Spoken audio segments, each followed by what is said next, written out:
കരിവീരന്റെ കൊമ്പുകൾക്കിടയിൽ തുമ്പിക്കൈയോട് ചേർന്നിങ്ങനെ നിൽക്കാൻ ആർക്കും മോഹമുണ്ടാവും. പക്ഷെ പേടിച്ചിട്ട് ആരും മുതിരാറില്ലെന്ന് മാത്രം. എന്നാൽ കാഞ്ഞിരപ്പള്ളിക്കടുത്ത് ചെമ്മലോചത്തേക്ക് വരൂ.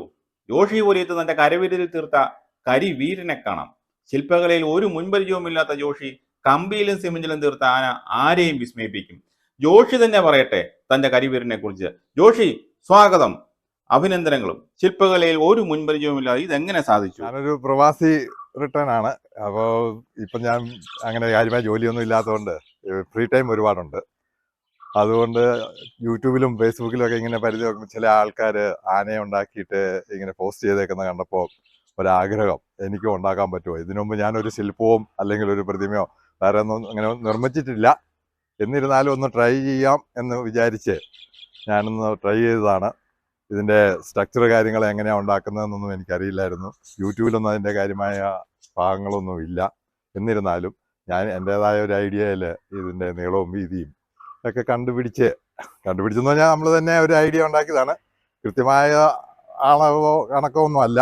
എന്നിരുന്നാലും സ്ട്രക്ചർ ഉണ്ടാക്കി കമ്പി വളച്ച് വെച്ച് സിമെൻറ്റ് വാർത്ത് അങ്ങനെയാണ് ഇതിൻ്റെ നിർമ്മാണം വെച്ചേക്കുന്നത്. ഒറ്റയ്ക്കാണെന്നുള്ളതാണ് ഇതിൻ്റെ മറ്റൊരു പ്രത്യേകത. വേറെ ആരും ഹെൽപ്പിനില്ല. കാരണം ഇവിടെ ആരും ഇല്ലായിരുന്നു.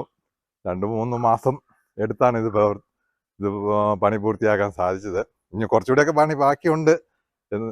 അത് വളരെ കുറച്ച് പണിയുടെ ഉള്ളൂ. ഓരോ നിർമ്മാണത്തിലും അതിൻ്റെതായ ബുദ്ധിമുട്ടുകളുണ്ട്. യൂട്യൂബിലൊന്നും അതിൻ്റെ വിശദമായ വിവരങ്ങളൊന്നും കിട്ടാനില്ലല്ലോ. ഇപ്പോൾ കൊമ്പ് നിർമ്മിക്കുമ്പോഴും ഇത് കമ്പി വെച്ച് വാർത്ത് എടുത്തതാണ്. നല്ല സ്ട്രോങ് ആണ്. നമുക്ക് ഞാന്ന് വേണേലും നിൽക്കാം, ആർക്ക് വേണേലും ഇതേ കയറി നിൽക്കാവുന്ന പരുവത്തിലാണ് ഉണ്ടാക്കിയേക്കുന്നത്. പിന്നെ ഇതിന് ഹൈറ്റ് എന്ന് പറയാൻ മിക്കവാറും കേരളത്തിൽ ഇത്രയും വലിയ ആന ഇല്ലായിരിക്കുമെന്നാണ് എൻ്റെ പ്രതീക്ഷ. ഇത് 11.5 അടി പൊക്കത്തിലാണ് ഉണ്ടാക്കിയേക്കുന്നത്. സാധാരണ ആനയ്ക്ക് 9 തുടങ്ങി 10 അടിയാണ് പറയുന്നതെങ്കിലും എനിക്കറിയില്ല കൂടുതൽ. ഞാനിത് ഉണ്ടാക്കി അങ്ങനെ ശ്രമിച്ചു നോക്കിയതാണ്. സ്ക്വയർ പൈപ്പിൽ സ്ട്രക്ചർ ഉണ്ടാക്കി പിന്നെ ഈ 4mm 6mm വാർക്കക്കമ്പി വളച്ച് മെഷടിച്ച് സിമെൻറ്റ് കൂട്ടി തേച്ച് പിടിപ്പിച്ച് വാർത്തെടുത്താണ്. അങ്ങനെ ഹെൽപ്പറൊന്നും ഇല്ലായിരുന്നു എന്നുള്ളത് ഒരു എടുത്തു പറയേണ്ട ഒരു കാര്യമാണ്. തന്നെത്താൻ ചെയ്യാം, സമയമുണ്ടായിരുന്നു. അതുകൊണ്ട് അങ്ങനെ അങ്ങ് ചെയ്തെടുത്തു. ദൈവകൃപയാൽ ഇത് ഏതാണ്ടൊന്ന് ശരിയായെന്ന് പറയാനേ പറ്റുള്ളൂ. അല്ല എൻ്റെ കഴിവല്ല. എനിക്ക് ശില്പത്തിൽ ഒരു കഴിവുമില്ല. ഇതിനു മുമ്പ് ഒന്നും ഉണ്ടാക്കിയിട്ടില്ല. അങ്ങനെ ഇത് ചെയ്ത് നോക്കിയതാണ്. ഫസ്റ്റ് അറ്റംപ്റ്റ് എന്ന് വേണേൽ പറയാം. അത് ഓൾമോസ്റ്റ് ശരിയായി. പിന്നെ പറയുകയാണെങ്കിൽ തുമ്പിക്കൈയൊക്കെ ഇതിൻ്റെ പൂർണ്ണതയ്ക്ക് വേണ്ടി ഞാൻ കുറേ ശ്രമിച്ചു. എത്ര പൂർണ്ണതയായോ എന്ന് പറയാൻ പറ്റില്ല. എങ്കിലും എനിക്ക് ചെറിയ സാറ്റിസ്ഫാക്ഷനൊക്കെ ഉണ്ട് ഇത്രയും റെഡിയായി വന്നതിൽ. സിമെൻറ്റും കമ്പിയല്ലാതെ വേറെ ഒന്നുമില്ല. ഇതിൻ്റെ പെയിൻറ്റിങ് ഉൾപ്പെടെ പെയിൻറ്റിങ് ഞാനാണ് ചെയ്തത്. വേറെ ആരെയും സഹകരിപ്പിച്ചിട്ടില്ല. പെയിൻറ്റിൻ്റെ കളറ് നിശ്ചയിക്കാനും എല്ലാം. പിന്നെ വീട്ടുകാരുടെ സപ്പോർട്ടുണ്ട്. അത് ഓഫ് കോഴ്സ് എപ്പോഴും ഉള്ളതാണല്ലോ.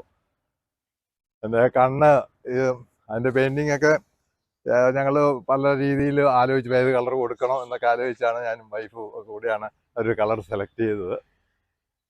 അത് സിമെൻറ്റിലാണ് ഇത് മൊത്തം. സിമെൻറ്റ് തന്നെ, കമ്പിയും അല്ലാതെ മണൽ, ഇതെല്ലാമാണ് ഇതിൻ്റെ നിർമ്മാണ രീതികൾ. ഇതിൻ്റെ ഏറ്റവും ടാസ്ക് എന്ന് പറയുന്നത് ഇതിൻ്റെ നീളവും വീതി, അതായത് ഇതിൻ്റെ വലിപ്പം എങ്ങനെ നമുക്ക് കാൽക്കുലേറ്റ് ചെയ്യാമെന്നുള്ളതൊരു പ്രശ്നമായിരുന്നു. അപ്പോൾ ഞാൻ യൂട്യൂബിൽ പല വീഡിയോസൊക്കെ നോക്കിയപ്പം ആനയുടെ ഫോട്ടോസും അല്ലെങ്കിൽ ആന നടക്കുന്നതൊക്കെ ശ്രദ്ധിച്ചപ്പം അങ്ങനെ ഒരു ഐഡിയ കിട്ടിയാണ് ഇത് ഉണ്ടാക്കിയേക്കുന്നത്. ഇത്ര ഹൈറ്റിൽ നീളത്തിലും ഇത് നല്ല വീലയിലാണ് ഇത് നിർമ്മിച്ചേക്കുന്നത്. അതായത് നമുക്ക് ഇവിടുന്ന് എങ്ങോട്ട് വേണേലും തള്ളി നീക്കാം. ഈ സിമെൻറ്റേ കൂടെ പറ്റുള്ളൂ. ചെറിയ ആ രീതിയിൽ ഇപ്പം ഫുള്ളും വീലയിലാണ് നിൽക്കുന്നത്. നമുക്ക് മാൻ പവർ 5-6 പേര് വേണം ഇത് നീക്കണമെങ്കിൽ. പിന്നെ ഇതിൻ്റെ പുറകു വശം നോക്കുക. പിന്നെ വാലൊക്കെ നമ്മുടെ ഒരു ഐഡിയയൊക്കെ ഞാൻ നിർമ്മിച്ചെടുത്തതാണ്. എൻ്റെ രോമങ്ങൾ, വാല് കമ്പി നൂൽക്കമ്പിയാണ്. നൂൽക്കമ്പിയല്ല, ഇച്ചിരി വണ്ണമുള്ള കമ്പിയാണ് സെറ്റ് ചെയ്തേക്കുന്നത്. അത് നമുക്ക് അങ്ങോട്ടും ഇങ്ങോട്ടും പെയിൻ്റ് അടിച്ച് നിർത്തിയേക്കുവാണ്. അങ്ങോട്ടും ഇങ്ങോട്ടും വളച്ച് വെക്കണമെങ്കിൽ വളച്ച് വെക്കാം. പിന്നെ കുറച്ച് ചങ്ങലകളൊക്കെ കഴിഞ്ഞ് ബാക്കിയുണ്ട് ഇടാൻ. കാലയിലൊക്കെ ചങ്ങല ഇട്ടിട്ടേ ഉള്ളൂ. ഇത് പറഞ്ഞാൽ കേൾക്കുന്ന ആനയായതുകൊണ്ട് വലിയ ചങ്ങലയുടെ ആവശ്യമില്ല. ഈ ആനയുടെ അടിയിൽ കൂടെ ഇങ്ങനെ കുനിഞ്ഞ് കയറി പോരാം. വലിയ കുനിയണ്ട, അത് നല്ല ഹൈറ്റ് ഉണ്ടായതുകൊണ്ട് അതൊരു ഈസിയാണ്. പിള്ളേർക്കൊക്കെ ഈസി ആയിട്ട് കടന്നു പോകാം. പിള്ളേരെല്ലാം ഒരു 4 അടി പൊക്കമുണ്ട്. ഇതിന് മൊത്തത്തിൽ 11.5 അടി പൊക്കം ഉള്ളത് കൊണ്ട് ഏറ്റവും പ്രധാനം ടാസ്ക് ബുദ്ധിമുട്ടെന്ന് പറയാൻ നമുക്ക് തന്നെയുള്ളതായതുകൊണ്ട് ഇതിൻ്റെ മണ്ട കയറി പണിയാനൊരു ബുദ്ധിമുട്ടായിരുന്നു. ഓരോ സാധനങ്ങൾ കയറ്റി എടുക്കാനും അല്ലെങ്കിൽ താഴെ ഇറങ്ങണം, പിന്നെയും കയറണം. നമ്മൾ ഒരാൾ തന്നെ പണിയുമ്പോൾ ഉള്ള പ്രധാന പ്രശ്നം എന്ന് പറയുന്നത് നമുക്ക് ഈ ഒരു സൈഡ് പണിയുന്ന അതേ രീതിയിൽ തന്നെ മറ്റേ സൈഡും പണിയണമല്ലോ. അത് നമുക്ക് ഇവിടുത്തെ മനസ്സിൽ വെച്ചിട്ട് അപ്പുറത്തെ സൈഡിലോട്ട് പോകുമ്പോൾ അത് വീണ്ടും മറന്നു പോകുന്നല്ല, ആ ഷേപ്പ് എങ്ങനെയാന്നുള്ളത് ബുദ്ധിമുട്ടാവും. അങ്ങനെയൊക്കെയുള്ള ചില ബുദ്ധിമുട്ടുകളുണ്ട്. അപ്പം പല പ്രാവശ്യം ഇറങ്ങി നോക്കണം നേരെ, അത് എങ്ങനെയാ ലെവലാണോ അല്ലെങ്കിൽ അതിൻ്റെ വലിപ്പം, ഇതൊക്കെ അങ്ങനെ ഒരു ചെറിയ പ്രയാസങ്ങളുണ്ട്. എന്നാലും അത് ഏതാണ്ടൊക്കെ ഒന്ന് ഒപ്പിച്ചെടുത്തു എന്ന് പറയാനേ പറ്റുള്ളൂ. ഇപ്പം ആദ്യ ശ്രമമാണ്. ഇനി ഒരെണ്ണം ഉണ്ടാക്കുവാണെങ്കിൽ ചിലപ്പോൾ ഇച്ചിരി ബെറ്ററായി വരാമായിരിക്കും. നമുക്ക് ഈ ആനയുടെ മുകളിൽ കയറി ആന പുറത്തിരിക്കാമെന്ന ഒരു രീതിയിലാണ് നിർമ്മിച്ചേക്കുന്നത്. മുകളിൽ കയറണമെങ്കിൽ ഏണി വെക്കണം, ലാഡർ വെച്ച് കയറിയാൽ. ഞങ്ങളൊക്കെ കയറി ഇരുന്ന് ഫോട്ടോ ഒക്കെ എടുത്തതാണ് എല്ലാവരും, ഞാനും വൈഫും എല്ലാം കയറി. പെണ്ണുങ്ങൾക്ക് വരെ കയറാം, ലാഡർ വെച്ച് കയറിയാൽ. നല്ല സ്ട്രോങ് ആണ്, ഇതിന് നല്ല സ്ട്രോങ് ആയിട്ട് തന്നെയാണ് പണിതേക്കുന്നത്.